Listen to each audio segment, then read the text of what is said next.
What is up, fellow bench warmers? Welcome to another episode of Fantasy Bench Warmers. It's week 9 schedule analysis for today. My name is JJT with Komish Eric. Komish, week 9 schedule as we wind down on week 8 today. What's interesting, a team with 2 games today. Next week, rather. Teams with Philadelphia only has 2 games next week. Unfortunately for those Embiid, Harden, and Tobias owners, will only get those players for 2 game days. And then the rest is evenly spread out.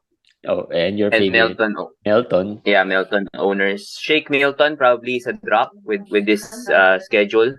If you look at the rest, as you said, evenly spread out. But overall, if you look at the breakdown of games, very similar to usual breakdowns. We have Wednesday, Friday as a quality day.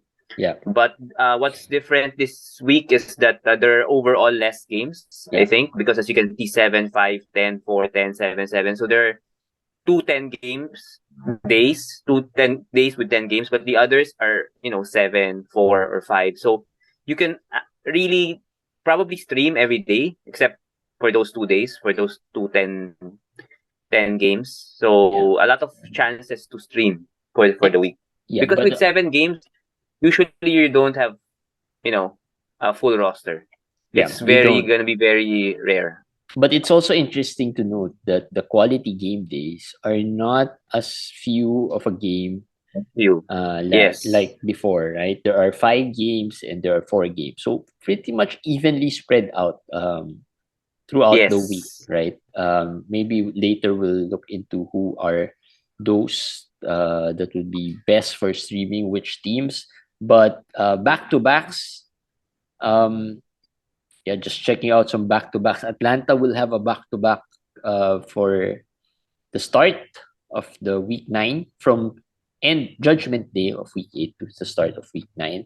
So if you want to stream an Atlanta player, there's some of maybe AJ Griffin, or who else are there?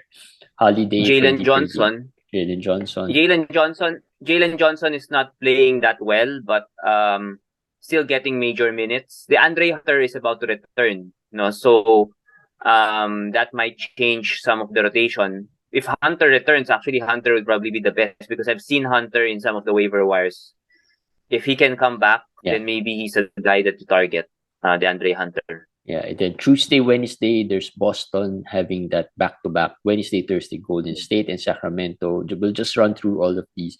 Thursday, Friday, Clippers and Miami. And then none for Friday, Saturday. And then we move on to Saturday, Sunday. 4 teams: Cleveland, Dallas, OKC, and Portland. Sunday, Monday, Washington. And the last day heading into week 10, Charlotte, Lakers, Minnesota, Orlando, and Toronto. We give more value to this back-to-back because we were talking off air about how important these back-to-backs are nowadays. Today, we recording this today on Sunday in Manila. Lots of rest, lots of sudden rest. Luka, KD, the whole Brooklyn team, and really lots of great streams today.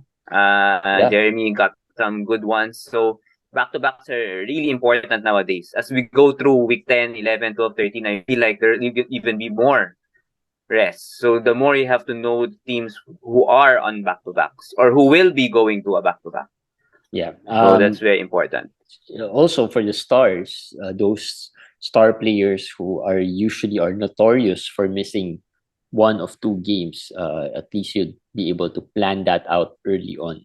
That you'll be there's a chance that you maybe miss some players, maybe Steph on that back-to-back Wednesday, Thursday, right? I know he doesn't really miss too much, but lately he's been missing, Golden State have been resting some players.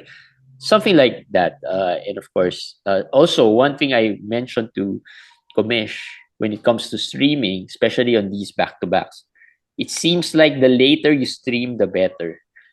The closer to the start of games, the better, because there might be some obvious streams that will probably play, but there are also some major streams that are replacement players. Like today, Sumner played well. Nikhil, although was not really an obvious stream, he was an obvious stream from the past few days already. Who else? Dayron Sharp, the Nets guys Cam were Thomas. Cam Yeah. Thomas, the Nets players were the major streams for today, and we didn't really find that out until early this morning, right? There was no any hint of Brooklyn resting the stars yesterday. Actually, KD gave a hint. He said he already said after the game yesterday that he wasn't sure that he's going to be playing today. So KD was, there was some news about that. But the Kyrie, the others, well, Ben Simmons we knew would not play back to back. Royce O'Neal has Seth Curry, some personal Royce issues. O'Neal. Yeah. Royce O'Neal has some personal issues. Claxton is really injured. So maybe it just, the situation was just ripe for them resting basically the whole group. So the situations like that, because like for sometimes we can already schedule like Golden State, Clay will definitely be out, but would Steph join him? Would Draymond join him? Then Clippers, we're pretty sure Kawhi will be out.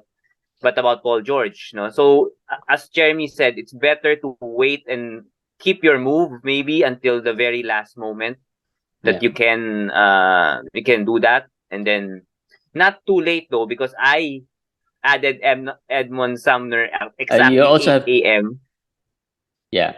And they allowed me to add him, but they could not allow me to play him. So he was just on my bench. So it was a waste of one two move. things you have to be careful about when streaming. One is that time. You might add that player thinking that he's a good stream, and then without realizing that their game has started.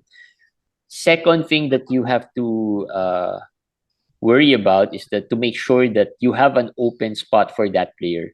Because sometimes you get a player like Sumner, who is a short shooting guard, for example, and then your shooting guard already played, right? So now you can't, and then your util guys, you can't move them around anymore because their games have started. So even though Sumner's game might not have started, you won't be able to put him in your lineup because there's no spot for him there. So you have to make some arrangements in your rosters to make sure that you have an available util, or the player that you will add has an available spot. Because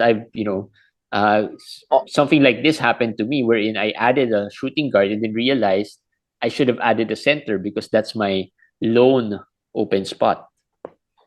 Always put the worst players in the util spot. That's one thing that every manager should do. That's fantasy 101. Always put them on the util spot so that you can easily drop them in case you're streaming. So that's one thing we can give you guys a tip to give you guys. Or put the guys who are questionable in the util spot. The util spot. Yeah. Just in case they miss out. And one thing I've been doing now is that even if a streamer of mine suddenly got the out tag, like Terrence Mann the other day, I streamed him, he suddenly got an out tag. I was playing on a daily today. Right now, when those things happen, when I know they're out, I'm gonna put them back into the bench so that I can drop them later on. Because once they're there in the roster, you won't be able to drop them once they're rostered already, even if they did play. So I think that's another thing that you have to be wary about when you stream. Let's talk about some best streaming teams. Houston, Milwaukee, New Orleans, Phoenix, and Utah. Houston, week 8 had one of the worst schedules with 2 games rest in every game. Between every game. Now they have one of the best streaming teams, one of the best streaming schedules. 3 games with 2 of those on quality game days. And actually, all of these teams have 3 games and 2 on quality days. Yes, there are more choices because, as we said, the quality days have more games, 5 and 4. So there are more choices, but most of them have games every other day. Most of these teams every other day. So Wednesday, Friday, and then Sunday. So that's good because the Sunday, as we said, is 7 games. It's not a lot. So basically, if you the player that you added from Houston, from Milwaukee, from New Orleans, from these guys, you can use them for 3 game days because it's 7 games, so we'll probably have a roster spot for that player also. And there are lots of good choices among these teams also. Yeah, and we'll probably talk about them in a bit. Best teams, best schedules. Teams with favorable matchups: Miami, Boston, Atlanta, and Portland. So I those want four to teams. I want to highlight Miami though. Indiana, OKC, Houston, and San Antonio. This is probably if you ask me which are the 4 teams that you want your star player to go against in a week, you'd probably mention these 4 teams. Maybe Detroit or Orlando will be there, but these are the teams. Maybe you remove OKC, you put Detroit or Orlando, but OKC is a very good matchup. Indiana, as I said, very fast paced. And well, Houston and San Antonio, we don't have to talk about them. You know what you'll get against them. So Miami, Bam, Jimmy, please, Jimmy. I was just about to say, this is also the schedule where it is best to rest your top guys. Well, yeah, maybe at the later part of the week, and they do have a back-to-back here. That's OKC Houston. So OKC Houston, yeah, I get your point. Maybe they might think that they can rest their players in the Houston game or whatever, but hopefully they don't because and hopefully the games stay a little bit closer. So Jimmy and Bam and Kyle Lowry will get at least 30 minutes and enjoy these matchups for next week. All right. Some of the best possible targets as we round out this schedule analyzer. Caleb Martin from Miami. We just said that Miami probably has one of the best schedules in terms of matchups. So Caleb Martin is a good stream for next week. Jose Alvarado, low, very underrated, but has been quite good. I mean, the lows can be low too, though. We have to admit, but the highs can be really good. I like the Utah matchup of Alvarado though. Conley, I know he's old. Alvarado loves these old point guards. The matchups, I like that. And then the Phoenix matchup, the rematch. They have another match with Phoenix this week. They have a match on Monday Manila time. They have another match later this week. So that would be a big one. That would be a game in Phoenix versus Chris Paul. So should be a good week for Alvarado. I can see a lot of minutes for him with these games.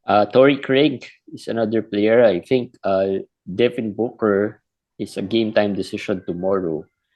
So yeah, you can in case you also need a streamer for tomorrow, you can already add him up already to somehow save your move for next week. So Craig could benefit that. Yeah, I also add Cameron Payne in case you said Booker might be out. No, we don't know what this injury is. It might be bothering him because he's been struggling the past 4 games. Could be something to monitor. Maybe campaign would get the minutes of Booker. They're against Houston, so their first game is against Houston. It's not out of the ordinary situation that they rest Booker tomorrow and then they don't play him in Houston. Because it's a game they could win. They should win, even without Devin Booker. So maybe Cameron Payne becomes more interesting as a streamer also. Tyree Eason of Houston. Again, if in case he was dropped because of their bad schedule this week, he is worth an add. He's been quite good. I think he's had 3 straight good games already. So I think you should be able to add him. Gary Payton, is he coming back? He was practicing already. Then today, I made this yesterday. Today they said there's no timetable, so I don't know. I don't really know what is what. But he's been practicing fully already for some time. This might be a Chris Middleton situation, but Portland has 4 games this week, and the matchups are really good. Also, they're one of the aside from Miami, I put them there. Minnesota, Spurs, Rockets. So again, Payton gets a lot of steals. So just in case he's ready to come back, I think this is the perfect set of games for him. But who knows? Who knows? If you have an IL position, you're one of the lucky teams that has available IL positions, then maybe you can stash him just in case within the week he comes back. So something to consider. Yeah, all right. So those are some of any additional streams. Maybe Nikhil, are you going to hold on to Nikhil? Yes, Or with Utah Nikhil is having good also streaming schedule? Yes, Nikhil actually is also a good player to keep because they against the Pelicans 2 games back to back. So that's good. Conley, even if Conley comes back, Nikhil will still get some minutes. Seems like because he's Sexton is good out. enough. He seems to be good enough to just get minutes. I mean, Yes. fantasy wise, of course it's gonna be crazy because some of these players may be good fantasy wise, but coaches don't see them as good. Real life basketball player, or not as good as they want them to be. A case in point probably is Boucher, right? I mean, not the coach's favorite, but fantasy wise, fantasy managers know that when he is playing, he is a solid fantasy option, and that's what we're hoping for with Nikhil ever since. Not just this time, but we've been wanting that Nikhil ever since. I think Jordan Goodwin was good today. With Washington schedule next week 4 games, none on the quality days, but overall as a target, not streaming maybe as a overall target. I think Goodwin and Avdiha are still players that are okay next week with 4 games. Plus they have a back-to-back later in the week, so that would be also good. No, it's easy to prepare your streaming this week. As we said, Atlanta has a back-to-back. You can start with that. Then at the start of the week, it's Boston, so you can go to that. And then the teams that Jeremy mentioned, the 5 teams that have good quality day schedule, you can pick some players from that. And then at the end of the week, you can choose players with back-to-backs again, to maximize your moves. Yeah. All right. So that's important. That's like Kumish said, to maximize your moves and give you higher chances of winning this week. I'm happy with my streaming this week. Not just because of the late picks, but early on I was able to stream well. Also, and the players that I got were, Avdiha, those guys really contributed to my team as well. All right, that's it for this week 9 schedule analyzer. We'll see you once again in our daily fantasy quickie. Good luck, guys, and bye.